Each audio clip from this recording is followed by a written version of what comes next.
नमस्कार दोस्तों, स्वागत है आपका मिस्टर इंडियन टीचर पर। इससे पहले हमने प्रश्नावली 2.1 को कवर कर लिया था और आज हम शुरू कर रहे हैं प्रश्नावली 2.2। और 2.2 को सॉल्व करने से पहले हम इसे सॉल्व करने के लिए जो इम्पोर्टेंट थ्योरी है उसे देख लेते हैं। तो चलिए सबसे पहले देखेंगे हम द्विघात बहुपद के शून्यक ज्ञात करना। दोस्तों, हमने पिछले वीडियो में बताया था कि द्विघात बहुपद क्या होता है, जिसमें चर की अधिकतम घात 2 होती है, वह द्विघात बहुपद होता है। तो अब हम द्विघात बहुपद के शून्य ज्ञात करना सीखेंगे। तो आपने कक्षा 9 में इस प्रकार के बहुपदों का फैक्टर के रूप में लिखना सीखा होगा, और यदि आपको नहीं भी आता है तो यहाँ आप सीख लेंगे। तो इन्हें फैक्टर के रूप में लिखने के लिए हम इस प्रकार से लिखेंगे कि 2x² माइनस, अब हम यहाँ पर एक ब्रैकेट लिख देंगे और इस 8 को नहीं लिखेंगे, फिर लिखेंगे x प्लस 6।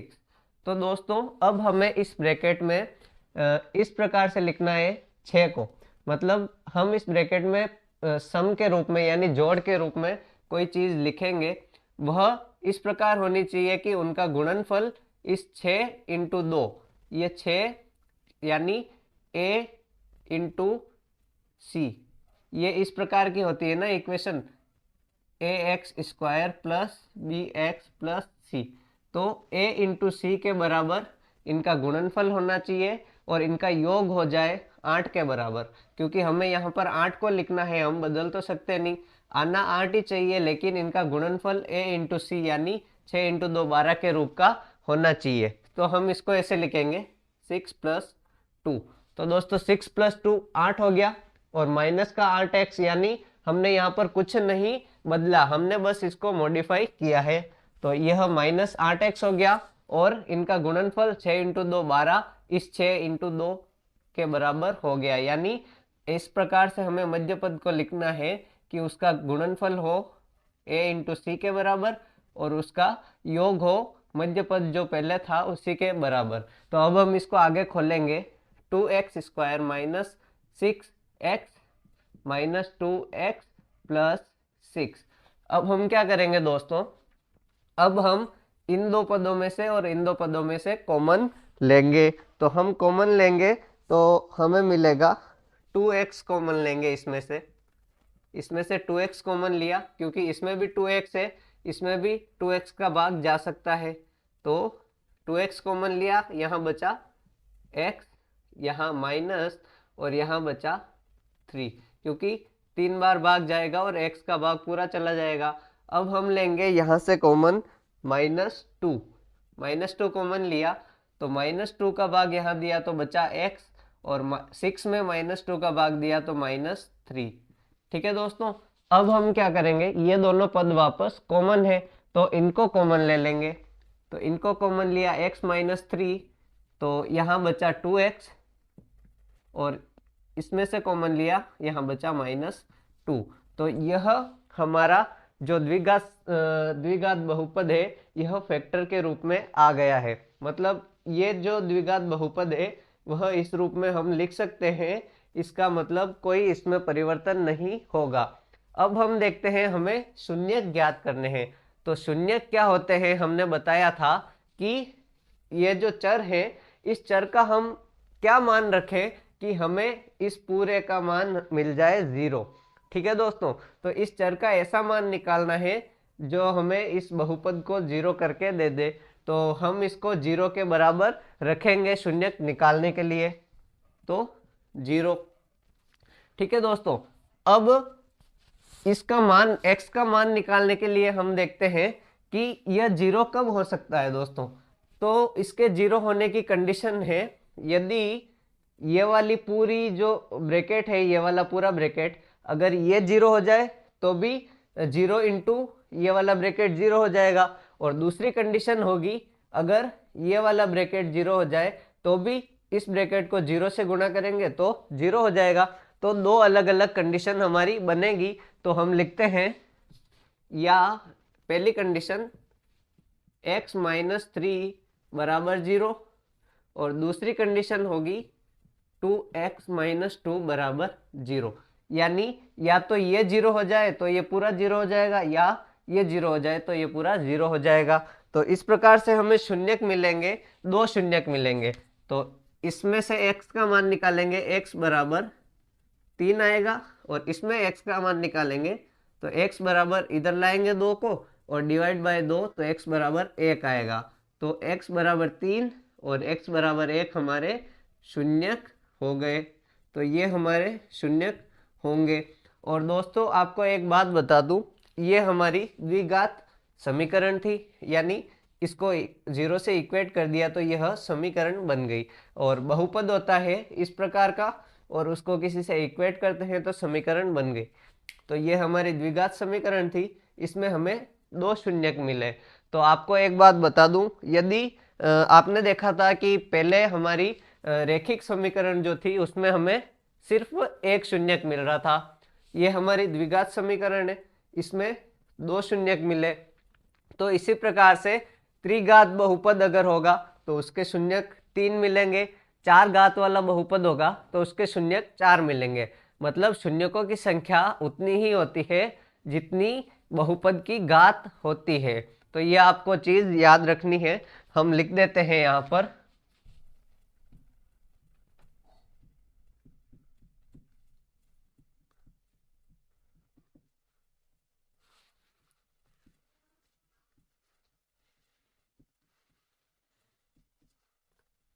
तो ये बात आप हमेशा याद रखें कि शून्यक उतने ही होंगे जितनी बहुपद की घात होगी। अब दोस्तों एक इम्पोर्टेंट रिलेशन आता है हमारे सामने। हम इस द्विघात बहुपद के लिए देखेंगे कि शून्यकों और कोएफिशिएंट यानी शून्यकों और बहुपद के गुणांकों में क्या संबंध होता है। तो सबसे पहले लिखेंगे द्विघात बहुपद की जनरलाइज फॉर्म, मतलब ये इसकी जनरलाइज फॉर्म है। तो सबसे पहले लिखते हैं शून्यकों और गुणांकों में संबंध। तो दोस्तों देखते हैं शून्यकों और गुणांकों में संबंध। तो किसी द्विघात समीकरण या द्विघात बहुपद A X square plus B X plus C के लिए, यानी यह एक साधारण जनरल फॉर्म हो गया जिसमें कोई सी भी द्विघात बहुपद को लिखा जा सकता है। ठीक है दोस्तों, तो इसके लिए शून्यांकों में संबंध क्या होगा दोस्तों। तो माना कि एक शून्यांक है अल्फा, इसे अल्फा कहते हैं, और माना कि एक शून्यांक है हमारा बीटा। तो दोस्तों एक शून्यांक हो गया हमारा अल्फा, एक शून्यांक बीटा। हमने देखा था कि द्विघात बहुपद के 2 शून्यांक आते हैं। तो एक शून्यांक हो गया अल्फा, एक शून्यांक हो गया बीटा। तो हम अल्फा को इस प्रकार से लिख सकते हैं कि एक शून्यांक लिख देते हैं यहाँ पर, शून्यांक, यानी अल्फा और बीटा दोनों शून्यांक है, आप ऐसे लिख सकते हैं ताकि आप कंफ्यूज ना हो। ठीक है, अब देखेंगे अल्फा बीटा, और ये हो गए हमारे गुणांक, ये हमारे हैं गुणांक ए बी और सी, हमारे इस द्विघात बहुपद के गुणांक हैं। तो अब हम संबंध देखेंगे कि अल्फा प्लस बीटा, यानी दोनों शून्यांकों का जो योग है वह किसके बराबर होता है, ये होता है माइनस बी बाय ए के। ये बात आपको याद रखनी है कि इसके जो शून्यांक होंगे अल्फा बीटा, इनका जो योग होगा यह होगा माइनस बी, यानी यहाँ पर जो भी होगा बी उसका नेगेटिव और ए डिवाइड में, और alpha into beta, alpha into beta जो हमारा होता है इसका मान होता है सी बाय ए। तो यह रिलेशन आप नोट कर लीजिए। ठीक है दोस्तों, तो यह हमारा हो गया शून्यांकों में संबंध कि अल्फा प्लस बीटा होता है minus B by A, alpha into beta होता है सी बाय ए। तो यह हमारा शून्यांकों में संबंध हो गया। और चलिए इस संबंध को हम चेक कर लेते हैं। यहाँ पर हमें 2 शून्यांक मिले थे, यहाँ पर 2 शून्यांक मिले थे। अल्फा, माना कि अल्फा है हमारा 3 और माना कि बीटा है हमारा 1, या आप इसको भी अल्फा मान सकते हैं, इसको बीटा, कोई किसी को भी कोई भी शून्यांक अल्फा ले ले, कोई भी शून्यांक बीटा ले ले, कोई फर्क नहीं पड़ने वाला है। तो अब हम संबंध की जांच करते हैं कि अल्फा प्लस बीटा क्या आता है हमारा। तो अल्फा प्लस बीटा, तो 3 + 1 = 4 आया। और अल्फा इंटू बीटा निकालेंगे हम, तो अल्फा इंटू बीटा हमारा आया है 3 × 1, ये हमारा आया है 3। तो दोस्तों आप कह रहे होंगे कि यहाँ पर शून्यांकों के लिए संबंध की सत्यता सिद्ध नहीं होती है, लेकिन ये यहाँ पर अभी हम सिद्ध करेंगे कि यहाँ पर हमारी इक्वेशन है 2x² - 8x + 6। ठीक है दोस्तों, तो इसको शून्यांक निकालने के लिए हम बराबर में 0 रखते हैं। तो अब आप देखेंगे ये सिंपल फॉर्म में नहीं है, यहाँ से अपन 2 कॉमन ले सकते हैं। 2 कॉमन लिया अपन ने, तो x² - 4x + 3 = 0। तो अब अपन इस 2 को 0 की तरफ भेज देंगे, तो हमारी इक्वेशन क्या बन जाएगी कि ये इक्वेशन सिंपल फॉर्म में इस प्रकार की होगी +3। तो अब आप देख सकते हैं ये वही इक्वेशन है, बस इस 2 को कॉमन लेके इधर भेज दिया। तो अल्फा प्लस बीटा जो हमारा आ रहा है वह किसके बराबर आ रहा है, 4 के बराबर। अब देखते हैं -b, इससे निकालते हैं। तो अल्फा प्लस बीटा -b, तो -b/a होता है अल्फा प्लस बीटा। तो यहाँ पर b पहले से -4 है, तो -4 और a क्या है हमारा 1, तो 1। तो ये हो गया हमारा अल्फा प्लस बीटा का मान 4। तो ये सिद्ध हो गया दोस्तों। इसके बाद हम देखेंगे अल्फा इंटू बीटा के लिए। तो अल्फा इंटू बीटा हमारा होता है c/a। तो इसमें c क्या है, ax² माइनस या प्लस bx + c। तो c हमारा है 3 और a है हमारा 1, तो ये आ गया 3। तो हमने शून्यांक निकाल के उनका गुणा और उनका जोड़ करके देख लिया, और हमने ये वाली चीज़ भी प्रूव कर दी कि -b/a होता है अल्फा प्लस बीटा और अल्फा इंटू बीटा होता है c/a। तो ये रिलेशन आपको बहुत ही ध्यान में रखना चाहिए कि अल्फा बीटा का गुणा और अल्फा बीटा का की जोड़ इसके बराबर होती है। तो अब हम प्रश्नावली 2.2 को करते हैं। इतनी थ्योरी इसे करने के लिए काफ़ी है। तो चलिए शुरू करते हैं प्रश्नावली 2.2। प्रश्न ये कह रहा है कि हमें ये जो दिए हुए हैं द्विघात बहुपद, इनके शून्यांक ज्ञात करने हैं और शून्यांकों के बीच में और गुणांकों के बीच में जो संबंध थे उसकी सत्यता की जांच करनी है कि ये संबंध सही सिद्ध हो रहा है या नहीं हो रहा है। तो चलिए सबसे पहले करते हैं प्रश्न 1। तो इसमें हमें करना है x² - 2x - 8। तो दोस्तों इसे करने के लिए हम इस 2x को सबसे पहले इस प्रकार से लिखेंगे, जैसे हमने फैक्टर करने के लिए पहले लिखा था कि इसका जो गुणा हो वो 8 हो और एडिशन जो हो वो 2 के बराबर आ जाए। तो x² माइनस हमें मिलेगा माइनस, यहाँ लिखेंगे 4 - 2, फिर x - 8, क्योंकि इस 4 × 2 होता है 8, 4 - 2 2 के बराबर आ गया। तो इस प्रकार से लिखा। अब हम आगे सोल्व करेंगे x² - 4x + 2x - 8। ठीक है दोस्तों, इसके बाद हम इसमें से कॉमन लेंगे, इन दोनों में से कॉमन लेंगे x, तो बचा x - 4, और इसमें से कॉमन लेंगे 2, तो बचा x - 4। तो अब हम x - 4 अलग ले लेंगे और x + 2। तो ये दो हमारे शून्यक मिल जाएंगे। शून्यक कैसे मिलेंगे, x - 4 = 0 और x + 2 = 0। तो इस प्रकार से हमें हमारे दो शून्यक मिलेंगे, वो होगा x = 4 और x = -2। तो ये हमारे दो शून्यक मिल गए। अब हम इनके सत्यता की संबंध की जांच करते हैं। तो सबसे पहले इन शून्यकों को गुणा और जोड़ करके हमारा रिलेशन निकालते हैं। अल्फा प्लस बीटा बराबर 4 - 2 = 2 और अल्फा इंटू बीटा बराबर 4 × -2 = -8। ठीक है दोस्तों, यह हमारा हो गया शून्यकों को रख के निकालना। अब हम इनसे निकालते हैं -b/a और c/a से।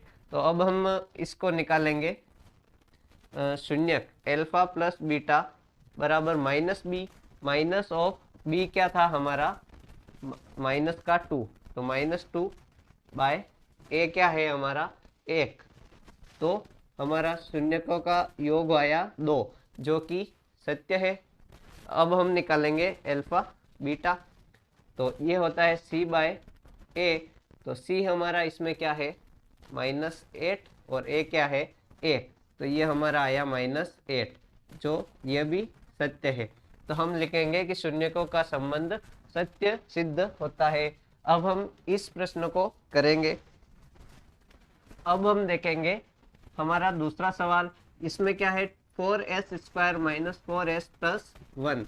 तो इसके हम फैक्टर करेंगे, 4s² माइनस ब्रैकेट, तो 4 को इस प्रकार से लिखेंगे कि गुणा आ जाए 1 × 4 के बराबर, और यहाँ 4 आ जाए, तो 2 + 2 + 1। तो इस प्रकार से हमने लिखा। अब हम खोलेंगे 4s² माइनस, यहाँ पर s लिखना भूल गए दोस्तों, 2s माइनस 2s + 1। अब हम इसमें से 2s कॉमन लेंगे, तो हमें मिलेगा 2s - 1, और इसमें से हम -1 कॉमन लेंगे, तो हमें मिलेगा 2s - 1। अब हम इसको भी कॉमन लेंगे 2s - 1, और इसको भी कॉमन लेंगे 2s ये यहाँ पर बच जाएगा। तो हमें शून्यांक मिलेंगे इससे और इससे, ये दोनों दोस्तों एक ही चीज़ है। तो 2s - 1 = 0, 2s - 1 = 0। तो हमें हमारे शून्यांक मिलेंगे अल्फा = 1/2 और बीटा = 1/2। तो इस केस में हमें अल्फा और बीटा दोनों सेम मिल रहे हैं, लेकिन हम संबंध की जांच कर लेते हैं। तो सबसे पहले इनको लेकर हम संबंध देखते हैं कि अल्फा × बीटा हमें क्या मिल रहा है। तो अल्फा × बीटा हमें मिलेगा 1/2 × 1/2 1/4, और अल्फा प्लस बीटा हमें मिलेगा हाफ प्लस हाफ बराबर 1। अब हम इस संबंध की जांच इससे करते हैं। यहाँ पर b क्या है हमारा 4, माइनस का 4, तो माइनस ऑफ -4/a क्या है हमारा 4। तो ये हमारा हो गया alpha plus beta minus b/a, तो ये हमें मिलेगा 1। अब हम निकालेंगे अल्फा बीटा। तो अल्फा बीटा होता है c/a, इसमें हमारा c है 1, तो 1/a क्या है हमारा 4, तो 1/4 हमें मिल गया। तो यह संबंध सत्य सिद्ध होता है, दोनों कंडीशन में यह सत्य है। चलिए अब देखते हैं अगला प्रश्न। अगला प्रश्न है 6x² - 3 - 7x। सबसे पहले इसे ax² + bx + c के रूप में जमाएंगे, तो हम इसे लिखेंगे 6x² - 7x - 3। ठीक है दोस्तों, अब हम इसके फैक्टर करेंगे, तो हम लिखेंगे 6x² - 7 को हम लिखेंगे 9 - 2। अब लिखेंगे x - 3, और 9 × 2 18, जो कि 6 × 3 के बराबर है। अब हम इसे आगे खोलेंगे 6x² - 9x + 2x - 3। अब हम इसमें से 3x कॉमन लेंगे, इसमें से 3x कॉमन लिया, तो बचा क्या हमारा 2x। ठीक है दोस्तों, 2x माइनस यहाँ से 3x कॉमन लिया, यहाँ पर बचा 3। ठीक है दोस्तों, प्लस यहाँ से हम कॉमन लेंगे 1, तो हमें बचा 2x - 3। ठीक है दोस्तों, अब हमारा हो गया 3x + 1 और 2x - 3। तो दो शून्यक हमें मिलेंगे इससे, 0, 2x - 3 बराबर 0। तो एक शून्यक हमें मिलेगा अल्फा = 1/3 -1/3, और एक हमें मिलेगा 3/2, बीटा = 3/2। अब हम अल्फा बीटा और अल्फा प्लस बीटा निकाल लेते हैं। तो अल्फा बीटा हमारा हो गया 3/2 इंटू -1/3, तो -1/3 इंटू 3/2, तो ये हो गया -1/2। अब हम निकालेंगे अल्फा प्लस बीटा, तो अल्फा प्लस बीटा हो गया, बीटा पहले लिख देते हैं 3/2 -1/3, तो एलसीएम लेंगे 6, 9 और -2, 7/6, ये हमें मिलेगा अल्फा प्लस बीटा। अब हम इसको चेक करते हैं इससे, इस रिलेशन से, हमारे कोफिशिएंट वाले रिलेशन से, तो -b/a, तो बी पहले से माइनस का 7 है, तो -7/a क्या है हमारा 6, तो ये हमें मिल गया 7/6 जो हमारा ट्रू है। अब हम निकालेंगे अल्फा इंटू बीटा, ये होता है c/a, तो c/ है निकालेंगे हम, तो c हमारा है यहाँ पर 3, माइनस का 3 और a है हमारा 6, तो 1/2, माइनस का 1/2, तो यह भी ट्रू सिद्ध होता है। तो दोस्तों ये सवाल हमें इस प्रकार से करने हैं, और चलिए देखते हैं अगले दोनों तीनों सवाल और शुरू करते हैं अगला प्रश्न। फिर दोस्तों देखते हैं अगला प्रश्न। अगला प्रश्न क्या है, 4u² minus 8u plus 8u। दोस्तों इसमें हम क्या करेंगे, 4u को कॉमन ले लेंगे, क्योंकि इसमें c वाली टर्म तो कोई है नहीं, तो यहाँ बचेगा u प्लस 2। ठीक है दोस्तों, ये हमारा है u प्लस 2 यहाँ पर बचेगा। इसको वापस गुणा करके चेक कर लीजिए कि ये सही है कि नहीं, तो 4u² प्लस 4 × 2 8u। ठीक है दोस्तों, तो यह सही है। अब हम इसको 0 के बराबर रखेंगे। यह 0 कब हो सकता है, या तो ये 0 हो या ये 0 हो। आप इसको सिंप्लिसिटी के लिए ऐसे भी लिख सकते हैं, 4u plus 0 into u plus 2, तो या तो ये 0 हो या ये 0 हो, तो ये हो जाएगा 4u = 0। तो ये कब 0 होगा, जब u 0 होगा। इस 4 को इधर ले आओ, तो u बराबर 0, तो अल्फा हमें क्या मिला, u बराबर 0, यानी अल्फा का मान हमें मिला 0।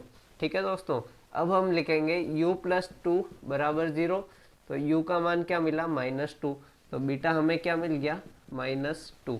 अब हम इसके लिए रिलेशन की जांच करेंगे कि alpha plus beta, alpha minus beta क्या है। तो पहले इससे निकाल लेते हैं, अल्फा प्लस बीटा क्या आ रहा है हमारा -2, और अल्फा इंटू बीटा आ रहा है हमारा -2 × 0 0। अब हम इसकी जांच इससे करते हैं, तो -b/a, अल्फा प्लस बीटा होता है -b/a, और -b क्या होता है दोस्तों, यहाँ पर मैं वो इक्वेशन लिख रहा हूँ, ax² plus bx plus c। तो -b उस चर का कोफिशिएंट होता है, यानी गुणांक होता है जिसकी पावर 1 होती है। तो इसमें u² u की पावर 1 यहाँ पर है, तो -b इसका कोफिशिएंट है, तो माइनस ऑफ b क्या है 8, -8 अपॉन a होता है हमारा आगे वाला ये u² यानी x² चर की स्क्वायर वाले टर्म का गुणांक, तो यहाँ पर हमारा हो गया 4, तो ये हमें मिला -2। और अल्फा इंटू बीटा निकालेंगे, तो ये होता है c/a, इसमें c क्या है, c वाली टर्म कुछ नहीं है, तो 0 है, तो 0 अपॉन a क्या हो गया हमारा 4, तो 0 के नीचे कुछ भी लिखो 0 आता है, तो ये हमारा रिलेशन ट्रू है।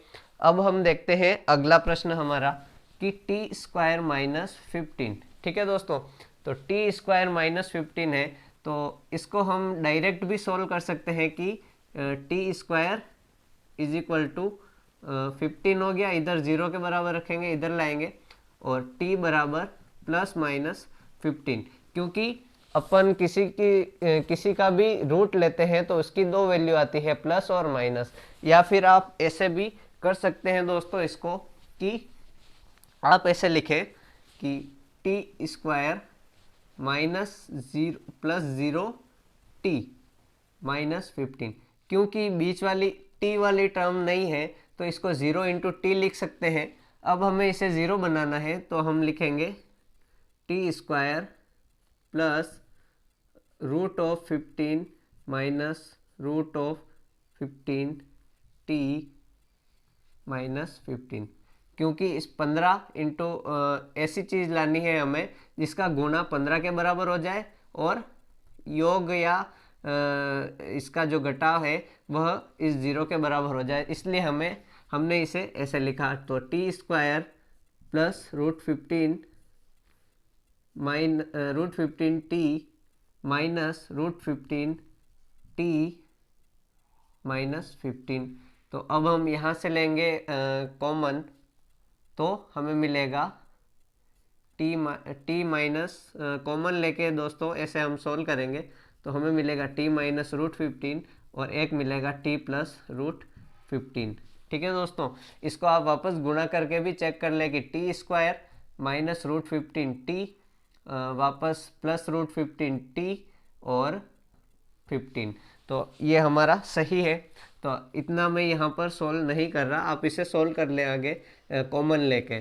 ठीक है दोस्तों, अब हमें मिलेगा टी की वैल्यू मिलेगी इससे रूट 15 और इससे टी की वैल्यू मिलेगी माइनस ऑफ रूट 15।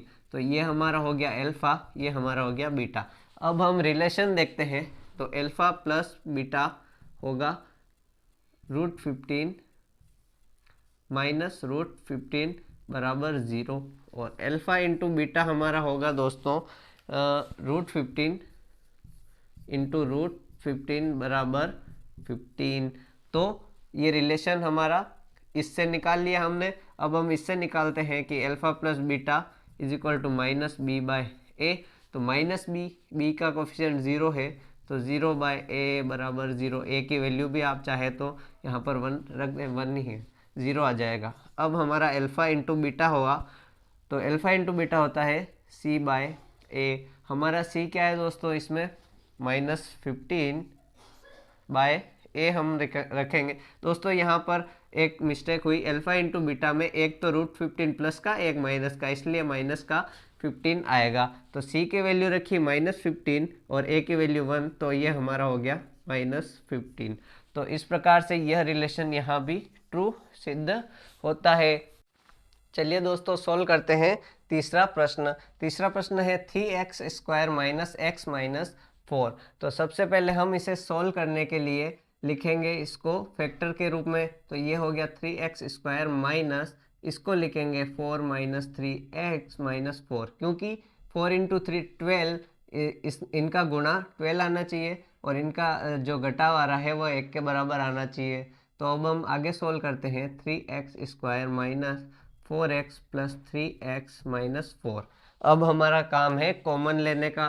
तो दोस्तों कॉमन लेंगे, तो यहाँ से कॉमन लेंगे x, बचेगा 3x माइनस 4, यहाँ से कॉमन लेंगे प्लस का 1, तो ये बचेगा 3x माइनस 4। तो ये हमारा हो गया x प्लस 1 और ये हमारा हो गया 3x माइनस 4। तो इससे हमें अल्फ़ा मिलेगा x is equal to minus 1 और इससे हमें बीटा मिलेगा दूसरा हमारा शून्यक जो मिलेगा 4/3। ठीक है दोस्तों, तो ये हमारे दोनों शून्यक हो गए। अब हम इन शून्यकों का गुणा करेंगे, तो अल्फ़ा बीटा मिलेगा माइनस 4/3 और योग करेंगे अल्फ़ा प्लस बीटा, तो 4/3 माइनस 1, तो ये आ जाएगा हमें 7/3, सॉरी दोस्तों 1/3। ठीक है दोस्तों, 4 में से 3 गए, एक 1/3 आ जाएगा। अब हम निकालेंगे इस विधि से कि अल्फ़ा प्लस बीटा हमारा क्या होता है माइनस बी बाय ए। तो यहाँ पर b है -1, तो माइनस ऑफ -1/a है हमारा 3, तो यह हो जाएगा 1/3 जो ट्रू आ रहा है। और अब हम निकालेंगे अल्फ़ा इंटू बीटा, तो अल्फ़ा इंटू बीटा हमारा आ रहा है 4/3, सॉरी दोस्तों हमें इस विधि से निकालना है c/a। तो हमारा c इसमें है -4 और a है हमारा 3, तो ये हमारा -4/3 आ रहा है जो इसके बराबर है, मतलब यह रिलेशन इसके लिए भी सत्य है। चलिए दोस्तों देखते हैं प्रश्न 2, जिसमें हमें क्या करना है कि द्विघात बहुपद ज्ञात करना है जिनके शून्यकों का योग एवं शून्यकों का गुणनफल दिया हुआ है। जो पहला जो दिया हुआ है कोमा के पहले वो शून्यकों का योग है, ये शून्यकों का गुणनफल है। तो दोस्तों हम जो अभी तक कर रहे थे उसमें हम शून्य ज्ञात करके रिलेशन ज्ञात कर रहे थे। अब हम क्या करेंगे, हमें ये दिया हुआ है, इससे हम बहुपद ज्ञात करेंगे। तो इसके लिए दोस्तों आप फॉर्मूला याद रख लें कि शून्यकों का योग एवं शून्यकों का गुणनफल के रूप में बहुपद को कैसे लिखते हैं। तो बहुपद को हम इस प्रकार से लिखते हैं, x square minus alpha plus beta x plus alpha into beta. तो दोस्तों शून्यकों का गुणनफल और शून्यकों का योग, यहाँ पर आएगा गुणनफल और यहाँ पर आएगा योग। तो इस प्रकार से हमें ये सारे सवाल करने हैं। चलिए देखते हैं पहला सवाल। पहले सवाल में दोस्तों हमें दे रखा है 1/4 और -1, 1/4 और -1। तो दोस्तों इसके लिए हम करेंगे, लिखेंगे सबसे पहले एक्स स्क्वायर माइनस शून्यकों का योग। तो शून्यकों का योग लिखना है हमें एल्फा प्लस बीटा। तो यहाँ पर शून्यकों का योग लिखते हैं 1/4 माइनस शून्यकों का गुणनफल लिखना है, यहाँ पर प्लस आएगा दोस्तों फॉर्मूले के हिसाब से, और योग क्या है यहाँ पर माइनस, गुणनफल क्या है -1। तो अब हम इसको सही से लिखते हैं एक्स स्क्वायर माइनस 1/4 -1। तो यह तो सही फॉर्म नहीं हुई, इसलिए इसे लिखने की यहाँ पर दोस्तों सॉरी x आएगा उस फॉर्मूले के हिसाब से, यहाँ पर x आएगा। अब यह तो सही तरीका नहीं हुआ लिखने का, तो इसे सिंपल करने के लिए हम नीचे 4 को हटाने के लिए पूरी को 4 से गुणा करेंगे। तो ये हमारी इक्वेशन होगी 4x square minus x minus 4। तो ये हमारा बहुपद हो जाएगा। इसी प्रकार से हम दूसरा करते हैं, √2 है शून्यकों का योग और 1/3 है शून्यकों का गुणनफल। तो चलिए लिखते हैं इसको भी। सबसे पहले एक्स स्क्वायर माइनस शून्यकों का योग x प्लस शून्यकों का गुणनफल। ठीक है दोस्तों, ये हमने लिख लिया है। अब हम क्या करेंगे, इस 3 को हटाने के लिए पूरी को 3 से गुणा करेंगे। तो 3x स्क्वायर माइनस √2 3√2 x, क्योंकि ये भी 3 से गुणा होगा और ये 3 से गुणा होके 1 बच जाएगा, 3 कट जाएगा। तो ये हमारा हो गया आंसर। अब हम करेंगे तीसरा। तीसरे में भी ऐसे ही एक्स स्क्वायर माइनस शून्यकों का योग 0x प्लस शून्यकों का गुणनफल √5। तो ये हमारा हो जाएगा एक्स स्क्वायर माइनस √5। ये हमारा बहुपद हमें मिल जाएगा। सॉरी प्लस आएगा दोस्तों, भूल जाता हूँ मैं कभी कभी, यहाँ पर प्लस था। ठीक है दोस्तों, अब हम देखेंगे चौथा सवाल। चौथे सवाल में भी सेम। तो एक्स स्क्वायर माइनस शून्यकों का योग x प्लस शून्यकों का गुणनफल। तो ये हो जाएगा x square minus x plus 1। तो ये हमारा आंसर हो जाएगा। अब हम देखते हैं हमारा पांचवा सवाल। पांचवें सवाल में हमें दे रखा है 1/4 और -1/4 तो दे रखा है योग और 1/4 दे रखा है गुणनफल। तो एक्स स्क्वायर माइनस यहाँ पर शून्यकों का योग x प्लस और शून्यकों का गुणनफल। तो ये आएगा x square plus minus minus plus 1/4 x plus 1/4। तो इस पूरे को हम 4 से गुणा करेंगे। 4 से गुणा करेंगे तो सिंपल हो जाएगी। तो 4x square plus x minus plus 1। तो ये हमारा इक्वेशन हो जाएगी पोलिनोमियल। ठीक है, अब हम देखते हैं इसको। तो एक्स स्क्वायर माइनस शून्यकों का योग x, सॉरी दोस्तों यहाँ पे ब्रैकेट नहीं, प्लस c की जगह आएगा शून्यकों का गुणनफल। तो ये हो गया हमारा। अब हम इसको आगे लिखते हैं। तो x square minus 4x plus 1।